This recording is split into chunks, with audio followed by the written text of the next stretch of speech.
আর দুরূদ পাঠের জন্য আমরা যেরকম সিস্টেম বানাই নিছি, যে দুরূদ পাঠের জন্য কিছু মানুষ একত্র হয়ে কিছু জিলাপি মিষ্টি আইনি, তারপরে আমরা দুরূদ পড়ি সবাই সুরে সুরে তালে তাল মিলিয়ে, এটাও দুরূদ পাঠের কোনো পদ্ধতি নয়। কারণ আমরা নামাজের মধ্যে দুরূদ পড়ি না, সে দুরূদ পাঠের সময় কি আমরা সবাই জোগাড় দিয়ে একসাথে পড়ি?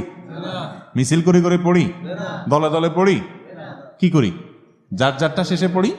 ঠিক একইভাবে নামাজের বাইরেও পড়বেন। নবী করিম সাল্লাল্লাহু আলাইহি সাল্লাম কিংবা তার সাহাবীদের কেউই কিন্তু দলে দলে একসাথ হয়ে সবাই মিলে দুরূদ পড়ছেন আমাদের মতো এরকম আমরা যেরকম মিলাদে পড়ি, এরকম কোন পদ্ধতি সাহাবীদের মধ্যে ছিল, এরকম কোন জাল হাদিসও নেই, সহিহ হাদিসও পড়ার কথা কি বুঝাতে পারছি?